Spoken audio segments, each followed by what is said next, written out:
Welcome to Comfort Kills. It is time to get comfortable with being uncomfortable and confident with being uncertain. In each episode, I am going to introduce inspiring guests, thoughts, and ideas for us to reach our fullest potential. I am your host, Jasmine Sandoval, and together we will take this journey to challenge our status quo and be the best version of ourselves.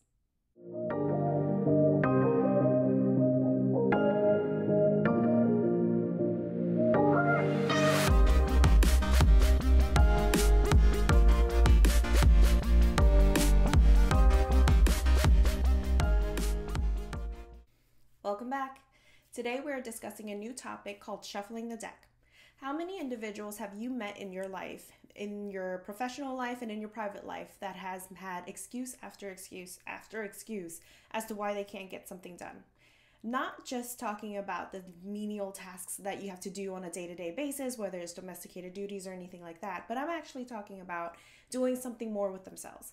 How many times have you heard people complain about not having enough money, but then having this idea that they don't want to act upon? There are lots and lots of people out there that I've met in my life who has excuses for everything. They have the excuse of not having enough time. They have the excuse of not having enough money to start what it is that they want to do. They have so many excuses, but you don't see them put those same exact efforts of excuse after excuse into the same energy into actually doing something, right? So there are people with excuses and there are people who do. And folks like you and I on this journey, we do. We like to do. And if you don't like to do yet, you are on this journey of doing something, right? You're looking to find a way to motivate yourself to step outside of your comfort zone and eventually reach for that new goal that you had in mind.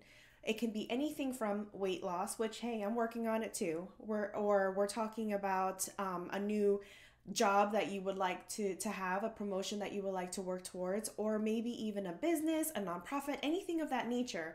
Something that we are here because we really have this great idea inside our minds and we just need a little bit of kickstart motivation to do it. So that's why you and I are on this journey together. People are full of excuses, and those excuses can be exhausting when you have those types of people around you, right? We also have those folks that we know a few of in our lives that think that they will fail at everything. They have this I will fail mentality. And if it's not an I will fail mentality, they have people in their circle who do not support them and actually think that they will fail too. There's zero support there, either whether it's intrinsic and internally or if people around them.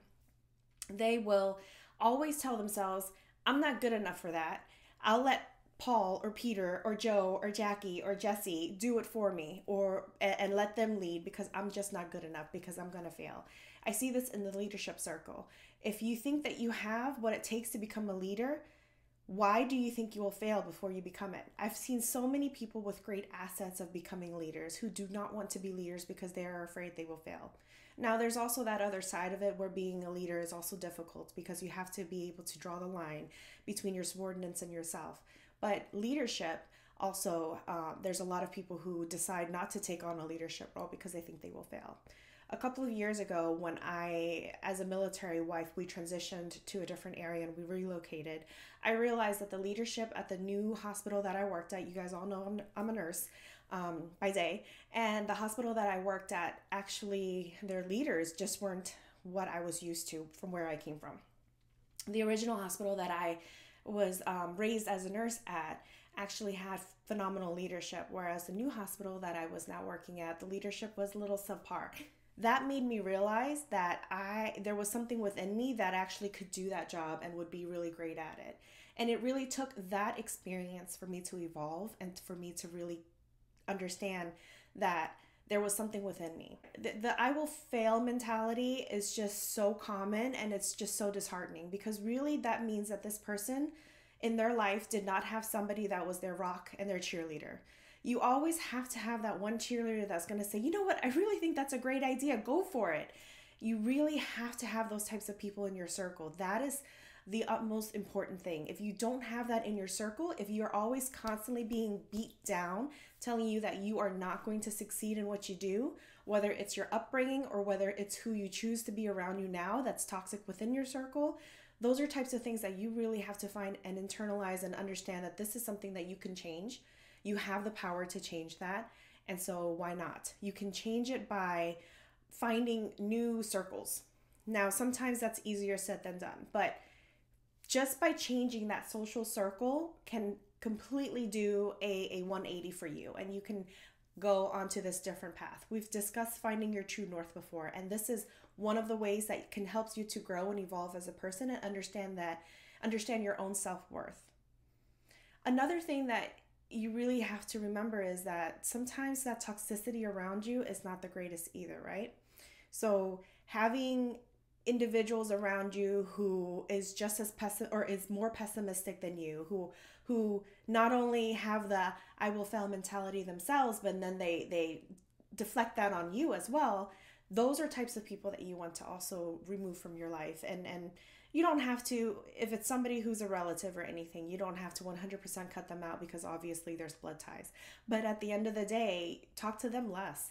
Are they not there for you? Are they not your cheerleader? Are they the ones that really, when you pick up that phone call and you see that person's calling you and their face is showing up on your smartphone, is that somebody that you go, I really don't have the energy to speak to that person right now, let me just call them back later? Those are the types of individuals, if you think about it, that are a little toxic to you. And that's when it's good to take a little hiatus and then kind of tell yourself and find within yourself if you should keep them in your circle. And then the last thing I really want to talk about is really procrastination, right? So sometimes we do have that intrinsic motivation. We do have that I am going to succeed mentality. But boy, does procrastination really set you up for failure.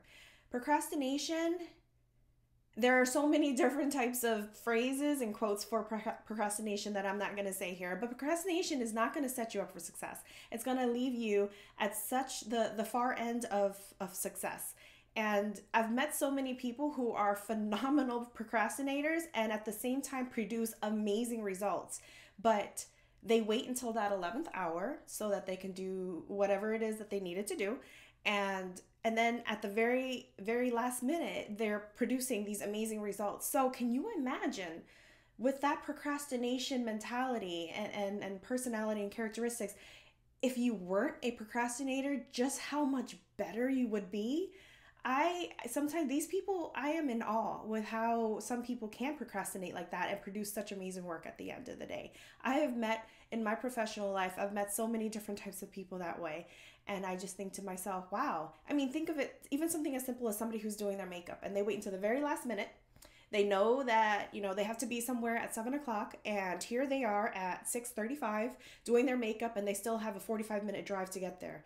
So procrastinating, taking your time, and then now you're having to deal with the stress of driving through traffic and doing all this and that. And then when you get there, you're a little late and you apologize for it and everybody loves you, so it's okay. But that's one example. Another great example is just, having a report due. You have a report due for work or for school, whatever the case may be. Why are you waiting until the last minute to do it? Is it really in your favor to cram it all in at once and get it done? But man, these people really produce some amazing work. So if you just took that energy and spread it out to a longer timeline, can you imagine how much more, so like 10 times more, 100 times more amazing their work could be? It baffles me. So procrastination is definitely the same thing. But at the end of the day, you don't want to have excuses for everything. You don't want to have the I will fail mentality. You want to have a great support circle, because that support circle is everything. And you have to have that cheerleader. It doesn't have to be just one person. It could be multiple people.